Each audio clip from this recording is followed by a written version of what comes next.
El Salvador, el país más pequeño de Centroamérica, de solo 21.000 kilómetros cuadrados de territorio, se había convertido en noticia internacional.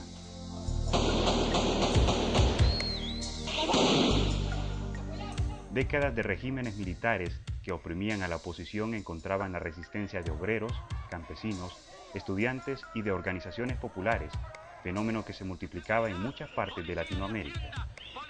A partir de los años 70, también encontraban la resistencia de 5 organizaciones guerrilleras dispuestas a derrocar la dictadura. El año de 1980 se convertiría en uno de los más sangrientos de la historia de El Salvador. Asesinatos de campesinos por el ejército en el mes de febrero. Aguilares Suchitoto, 70. Chalatenango, 50. Morazán, La Unión, 41. En marzo, un escuadrón de la muerte dirigido por Roberto Dawison asesina a Monseñor Romero mientras oficiaba misa.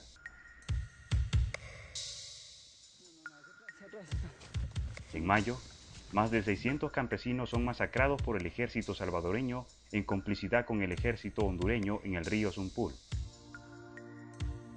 Con esos niveles de violencia, la oposición civil consideraba cerrados los espacios públicos y solo encontraba espacio en la Catedral Metropolitana y la Universidad Nacional.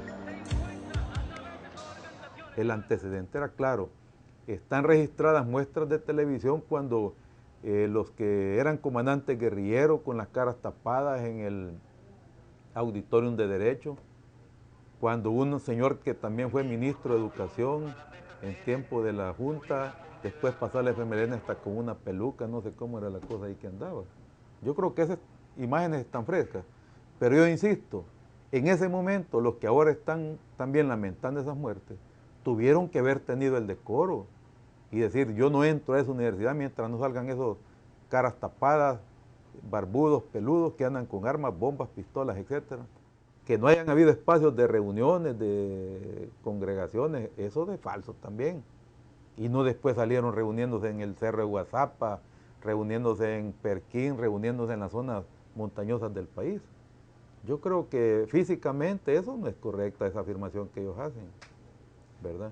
Se reunían en casas clandestinas, ahí lo cuentan muchos de los que fueron comandantes de la guerrilla, otros que ya están muertos, que el mismo Roque Dalton lo cuenta, pues que lo anduvieron de casa en casa clandestina, o sea que tenían lugares de reunión, espacios donde reunirse. El ejército también había infiltrado la Universidad Nacional en esa época y había muchos informantes que pasaban sus reportes en forma periódica de todo lo que se estaba dando aquí en la Universidad Nacional. Inclusive tengo entendido que fueron penetrados los mismos movimientos estudiantiles. Yo recuerdo, y esto es como una anécdota que le voy a contar, que en esa época escuché la conversación yo de dos personajes importantes, políticos y militares, que estaban hablando sobre el problema universitario. Y salieron ahí ideas descabelladas, ¿verdad? Que se comentaron, que yo no sé que si finalmente, digamos, se pusieron en marcha. Y una de ellas, la que quiero yo comentar, es que alguien decía de que había que mandar a vender drogas aquí a la Universidad Nacional, marihuana y otro tipo de drogas, para que los estudiantes las consumieran, y eso iba a corromper un poco, digamos, estos movimientos estudiantiles y ese fervor revolucionario que había, porque los estudiantes iban a dedicar más a la droga que a estar pensando en problemas de carácter político. La Universidad Nacional había sido intervenida por los militares en 1960, aún antes de que se formaran las organizaciones guerrilleras. Luego del ataque a la marcha del 22 de enero, una de las más grandes de la historia del país, muchos manifestantes se refugiaron en el campus central, pero no lograban salir por el cerco militar. Pero como ya teníamos 3 días estar sin agua, sin comida y sin nada, entonces nos cayó una llamada de Elena Fuentes y nos dijo que todos los que éramos trabajadores de la universidad que saliéramos, ¿va? Que ellos nos iban a dar un salvoconducto, pues que no nos iba a pasar nada y que salíamos por el portón. Por decirte algo, fue a las 12 del mediodía que nos dijo salgan a las 12 del mediodía y sale por el portón principal. Cosa que nosotros lo hicimos porque la verdad es que ya estábamos cansados, pues teníamos ya 3 noches y 3 días de no dormir y estar aquí, pues. Y ese día Cuando nosotros íbamos saltando, unos guardias dispararon, me cayó el balazo a mí. Estando baleado así, todavía no estoy, por cierto, en un noticiero salimos tirados en la calle ahí del Blum. El cerco militar a la Universidad de El Salvador se iba estrechando más y más. 5 meses después, bajo el mando del coronel Elena Fuentes, entran los militares al campus central. Yo era el decano de la Facultad de Odontología. Estaba precisamente en la oficina del decanato, que estaba ubicado en este edificio verde que está acá, y oímos que habían balazos, oímos ruidos de balas al costado norte de la universidad. Pensamos que era parte del hostigamiento, porque esto de la ocupación militar de la universidad no es un hecho aislado, sino que viene precedido de una serie de agresiones a la universidad.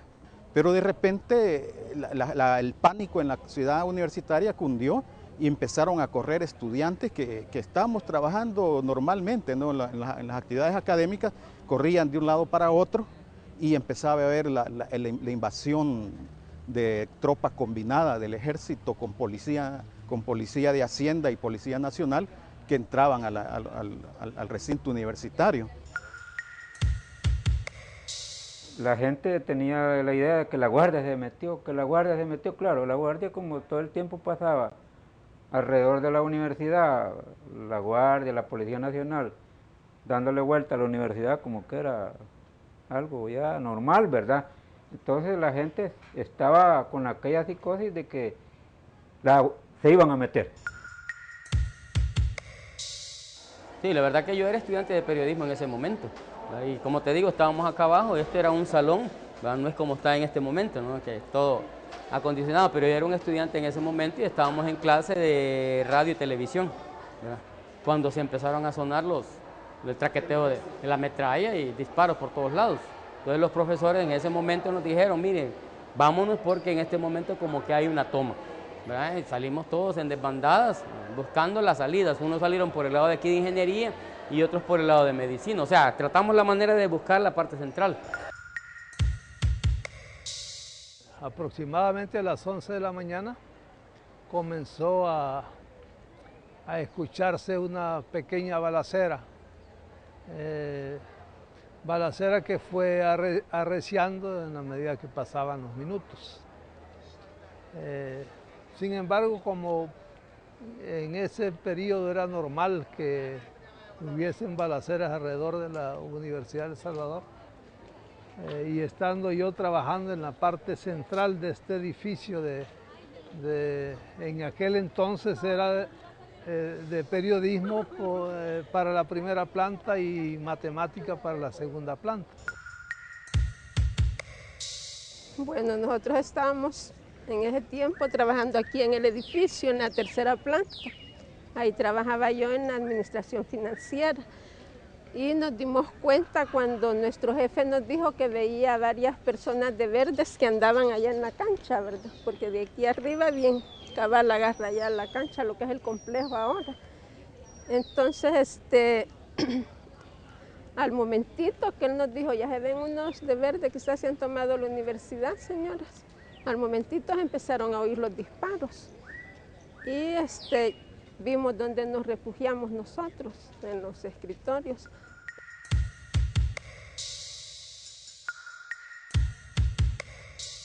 En 1980, la universidad tenía 2 centros regionales, uno en la ciudad de San Miguel, en el oriente del país, y otro en Santa Ana, en el occidente.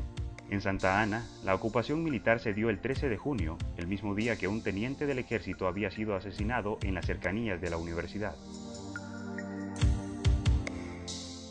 El problema fue con los soldados que estaban fuera de este predio, que empezaron a disparar. Y los que estaban adentro pensaron que a ellos les estaban disparando gente de aquí adentro. Todos estos ventanales que ustedes ven, no quedó un vidrio sano. Todos estos ventanales de vidrio, no quedó un vidrio sano. Nosotros nos ordenaron que nos tiráramos al suelo, boca abajo y con las manos extendidas. El 26 de junio, el Centro Universitario de San Miguel arrendaba 6 diferentes locales. Cerca del mediodía, tropas del Ejército, Policía Nacional y civiles armados comenzaron a rodear las instalaciones. En ese momento no había vigilancia en ese local, no sé por qué. Y yo salí, cerré la puerta, era la única persona que estaba en el local. Y entonces, disimuladamente, como que si no pasaba nada, pero realmente estaban todas las autoridades afuera, allí en las esquinas y cada 20 metros. Y salí caminando hacia el oriente del local, y luego noté que había una persona o 2 personas que me iban siguiendo. Obviamente el día estuvo custodiado, pero en la noche entraron a los locales. Ya el siguiente día, 27, que llegamos para ver cómo estaban las posibilidades de ingresar a la universidad, estaba tomadas las instalaciones. Prueba de ello es que, por ejemplo, en el local donde yo le cuento que salí, el local 2, ahí se encontraba un bus de la universidad y apareció en el cuartel. Y durante los años 80, 81, 82, ese bus fue famoso, jalando tropa, jalando los músicos de la Tercera Brigada de San Miguel. También los vehículos, pick-up y todos los carros se los llevaron para el cuartel. El tractor, los implementos del área agrícola que estaban en el campo experimental, donde está ahora la facultad, fueron también usurpados y estaban allá en una hacienda que se encontraba en las faldas del volcán Chaparrastique, propiedad de un mayor de apellido Blanco. El impacto de la invasión militar se sintió mucho más en la sede central de la universidad en la capital, San Salvador. El pánico era grande, nosotros estábamos trabajando en las clínicas de odontopediatría con niños, estábamos trabajando con adultos, personas adultas en sus rehabilitaciones protésicas, y teníamos las clínicas llenas de pacientes. Los estudiantes estaban en sus clases normales y en sus actividades de laboratorio y clínica, y los profesores pues trabajando en la docencia. Al oír el ruido de la invasión, cundió el pánico y hubo que hacer una labor de calmar a las personas para que el pánico no fuera a hacer una agresión más entre la gente. Y se logró calmar. Los miembros de la comunidad de química y farmacia corrieron al edificio de nosotros, buscando una salida a través de la puerta principal del edificio nuestro, y quedaron todos atrapados dentro de la Facultad de Odontología. El ataque a la universidad había comenzado en una comunidad vecina, conocida como La Fosa, donde vivían algunos estudiantes universitarios y donde se encontraba un grupo de jóvenes de la oposición armada. Entonces los hipotes, decía la gente que esos venían huyendo de La Fosa, ¿verdad? Venían huyendo, ellos se metían ahí por las tuberías, entraban y salían, y no tenían problemas, ¿verdad? Pero en esa época estaban, mire, aquí en la universidad, en esa época, cada rato hacían mítines, hacían actos y había tanta cosa que no lo extrañaba que estuvieran adentro los hipotes. Pero en ese momento se vinieron a meter al edificio armados con bombas molotov, ¿verdad? Y pistolitas, unas pistolitas españolas que les habían dado de 5 tiros, y se vinieron a mezclar en medio de las secretarias, y empezaron la psicosis de las secretarias, empezaron a gritar que no querían hombres armados ahí porque la guardia estaba entrando, y la guardia venía avanzando. Se oyeron bastantes balazos, gente que corría, gente que penetraba violentamente al edificio de la biblioteca, porque las gentes que estaban acá afuera buscaron en una u otra forma refugio y tuvieron que irse a esconder ahí a la biblioteca. Todos nosotros, todo el personal de la Biblioteca Central, bajamos al sótano, así como los estudiantes que en ese momento se encontraban haciendo sus investigaciones. En el departamento de física se daba una reunión al momento de la ocupación. Cuando las balas impactaron el edificio, la decana y el resto de personal universitario decidieron salir arriesgando la vida. Alguien ya dijo, bueno, quizás no vamos, no, sigamos en la reunión, sigamos en la reunión y seguimos en la reunión, hasta que realmente empiezan a haber disparos ya que se oye que impactan en las cercanías, tomamos la decisión de irnos. Algunos salimos por esa zona y por la puerta que da al costado norte del edificio hacia el parqueo. Los otros bajamos las gradas, todo el caracol, las 2 plantas hasta el sótano, porque era más seguro, y subimos allá por las gradas del costado norte, siempre a rastras hacia los vehículos de un par de compañeros que nos estaban esperando. El personal universitario y estudiantes de ingeniería, periodismo, letras y matemáticas fueron trasladados hacia el auditorio conocido como Miguel Mármol. Ahí estuvimos refugiados, quizás como unas 2 o 3 horas todavía, y se empezaban a oír disparos, así, por un lado, por otro, y nosotros todos afligidos, rezando allí porque veíamos que eso nunca terminaba. Salimos con las manos en la cabeza, entonces bajamos por las gradas. En esta esquina nos detuvieron porque ahí había un grupo que se encontraba registrando y habían algunas personas, me imagino, de los servicios de inteligencia, entre comillas, que estaban señalando a algunas personas que ya eran buscadas. Nosotros no podíamos poner nuestra cara porque estaba demasiado caliente, así que muchas veces pedazos de papel o algún cuaderno o la cartera la teníamos que poner así para no quemarnos la cara. La invasión se había hecho como todo un operativo militar, con un helicóptero de observación. Andaba rodeando la universidad, haciendo alarde, pero no disparaba. Solo andaba controlando y a lo mejor solo haciendo tomas. Pero tuvo el intento de aterrizar ahí en derecho. Las víctimas de las balas de los militares causaron muchas muertes entre la población universitaria. Se oían balazos y se oía correr de la gente, balazos por todos lados. Helicópteros también, tuvimos la presencia de helicópteros, una bulla constante, de confusión completamente. Y logramos que vinieran los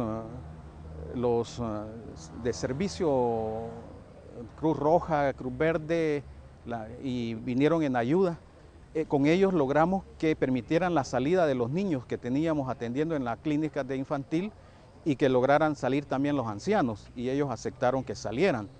Después permitieron la salida de mujeres embarazadas y por último permitieron que salieran las mujeres. Ya solo quedábamos hombres dentro del edificio. Cuando estábamos solo hombres, entonces la tropa entró al edificio de odontología y nos obligaron a quitarnos la camisa. Me imagino que para ver que no tuviéramos armas en la cintura, y nos hicieron hincar. Permanecimos quizás desde las 10 de la mañana hasta cerca de las 12:30 o 1 de la tarde hincados. Periodistas holandeses pudieron grabar el asesinato de un estudiante de secundaria cerca del local de la Asociación General de Estudiantes Universitarios Salvadoreños, AGEUS. La agresión continuó. 4 meses después fue asesinado por un escuadrón de la muerte el rector Félix Ulloa. El 10 de febrero del 81 es capturado el Consejo Superior Universitario, que se encontraba en sesión en el Colegio Cristóbal Colón, precisamente sesionando para buscar los medios para terminar el ciclo que había quedado interrumpido. Entonces el Consejo Superior en pleno fue capturado. Ese mismo tiempo, ese mismo día, el presidente de la Junta ordenó congelar el presupuesto de la universidad, pero aún a pesar de esto siguen funcionando, siguen trabajando, ya con el apoyo financiero de los empleados de la universidad. Las 3 sedes de la universidad estarían ocupadas por cerca de 4 años. Los primeros 2 años dejó de funcionar, pero luego abrió sus puertas fuera del campus bajo el lema «La universidad se niega a morir». El ejército devolvió el campus cerca de 4 años después, el 22 de mayo de 1984. Se estima que las pérdidas por el saqueo de laboratorios, bibliotecas y equipo, sumada al deterioro de las instalaciones, anda entre los 15 y los 30 millones de dólares al cambio de 1985. En el periodo de cierre se fundaron 23 universidades privadas. Miren, equipo se perdió casi todo, mobiliario. se perdió. Según dicen, se perdieron más que todo equipo de laboratorio, ¿verdad? Libros, gran cantidad de libros, encontramos tirados acá. Antes no estaba tan encementado como está ahora, encontramos así en la tierra, libros deshojados, libros destruidos. El siguiente día se dieron los actos de inauguración a los cuales no pudo llegar Monterrosa. ¿Y qué pasó? Sucedió que la cita que él tenía era que habían capturado la radio Venceremos.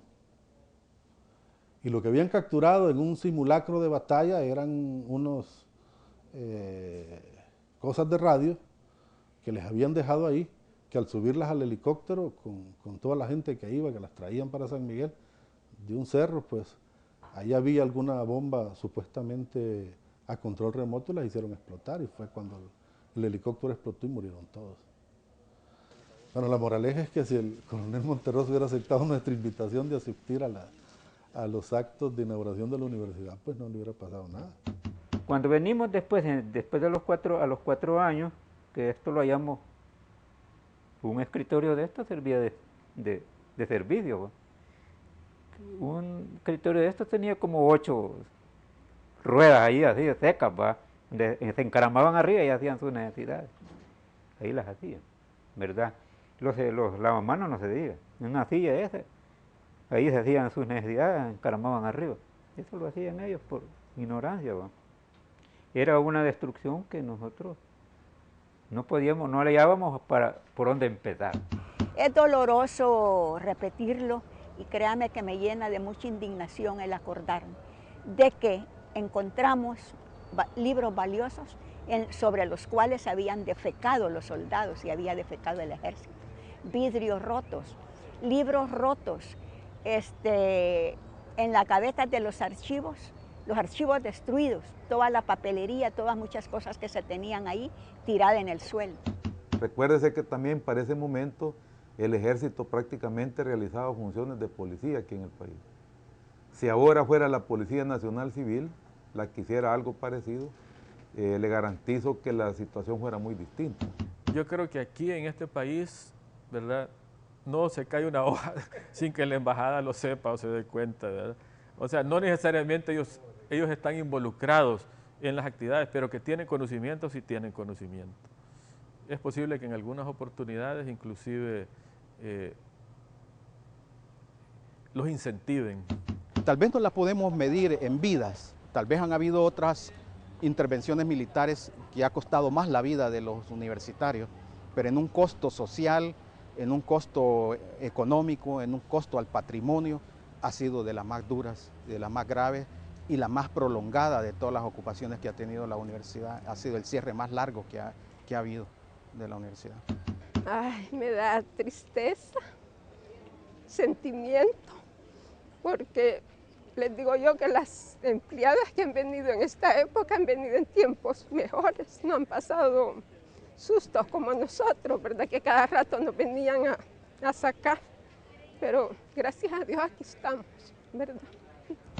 Así es que son varias pues las ocupaciones en las que he tenido que permanecer yo acá en la universidad y he llegado a convencerme de que la universidad es una institución que se niega a morir, ya que siendo víctima de tanto atropello, la universidad está aquí siempre de pie, ha subsistido. La Comisión Interamericana de Derechos Humanos calculó que el 26 de junio, entre hombres y mujeres, murieron 26 universitarios, 15 resultaron heridos y 200 fueron capturados. Los diferentes regímenes militares fueron intolerantes con la Universidad de El Salvador. En 1960, bajo la presidencia del coronel José María Lemus, el ejército intervino en la universidad y golpeó al rector Napoleón Rodríguez Ruiz. En 1972, bajo la presidencia del coronel Arturo Armando Molina, de nuevo los militares intervinieron en la Universidad de El Salvador y la mantuvieron cerrada por 1 año. En 1975, las tropas bajo la presidencia del coronel Arturo Armando Molina abrieron fuego contra una manifestación estudiantil. Se estima que murieron o fueron desaparecidos 37 estudiantes. En 1980, La ocupan por 4 años bajo órdenes de la Junta dirigida por el demócrata cristiano José Napoleón Duarte. Y en 1989, los militares la intervienen bajo la presidencia del derechista Alfredo Cristiani.